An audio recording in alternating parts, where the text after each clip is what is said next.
Hi friends, அஸ்ஸலாமு அலைக்கும். இன்றைக்கி நாம் என்ன ரெசிபி பார்க்க போகிறோம் அப்படின்னா தவா மசாலா தான் பார்க்க போகிறோம். ஆல் இன் ஆல் ஒரே மசாலா தான் இது. வாங்க ரெசிபிக்குள்ளே போகலாம். ஃபஸ்ட்டு நம்ம மசாலாஸ் பார்த்துக்கலாம். ஒன்று இதுக்கு பேர் கல்பாசி. இது ஒரு 2 நாஸ் வச்சுருக்கேன். இது அன்னாசிப்பூ. அன்னாசிப்பூ 1 எடுத்திருக்கேன். ஜாதிபத்திரி இது ஒரு 2 பீஸ் எடுத்திருக்கேன். பட்டை ஒரு 10 கிராம் அளவு.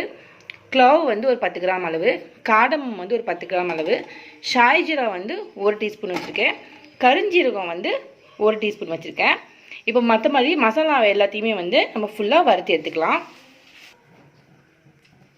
இப்போ ஸ்டவ் ஆன் பண்ணிவிட்டு எப்பயுமே அடுப்பை சிம்மில் வச்சுக்கோங்க. நான்ஸ்டிக் இருந்தால் இன்னுமே பெட்டராக இருக்கும். இப்போ நம்ம இதில் ஒரு 4 ஸ்பூன் அளவு மல்லி போட போகிறோம். மல்லித்தூள்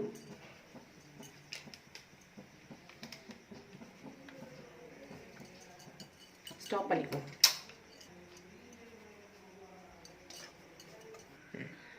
அடுத்தது இதில் 4 ஸ்பூன் அளவு மல்லித்தூள் போட்டிருக்கேன். 2 ஸ்பூன் அளவு மிளகாய் தூள் போட்டுக்கலாம்.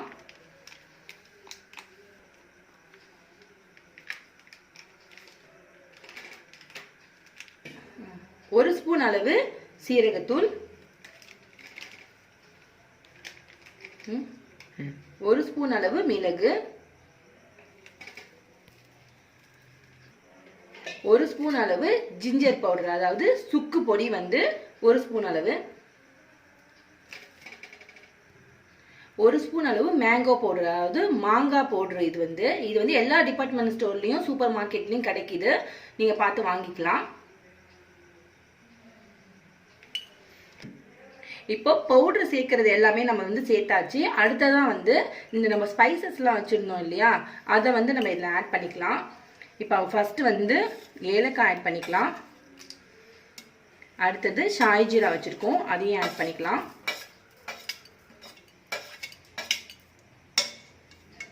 அடுத்தது கருஞ்சீரகம் வச்சுருக்கோம், 1 ஸ்பூன் தான், ரொம்ப போட தேவையில்லை.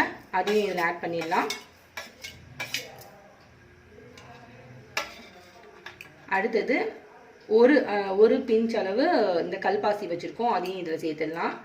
அடுத்தது ஒரு அன்னாசிப்பூ, ஜாதிபத்திரி 1 சேர்த்துருக்கேன். பட்டை ஒரு 2 துண்டு. அடுத்தது கிராம்பு ஒரு 10 அளவு கிராம்பு வச்சுருக்கேன், இதையும் நம்ம சேர்த்துக்கலாம். அடுப்பை ரொம்ப சிம்மில் வச்சுக்கிட்டு மெதுவாக இதை ரோஸ்ட் பண்ணி எடுத்துக்கலாம். இப்போ ரொம்ப சிம்மில் வச்சு இதை நம்ம ஸ்லோவாக ரோஸ்ட் பண்ணிக்கலாம்.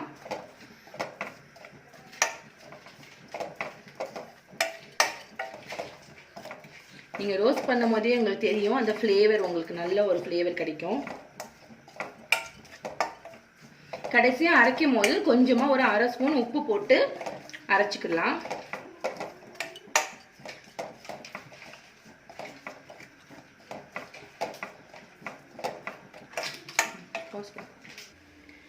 கடைசியாக நாம ஒரு 1/2 ஸ்பூன் உப்பு, கல் உப்பு எடுத்திருக்கேன், இதை நம்ம ஆட் பண்ணிடலாம். இப்போ ஒரு 5லேருந்து 10 நிமிஷம் வரைக்கும் ஆற விட்டுட்டு நம்ம இதை அரைச்சி எடுத்து.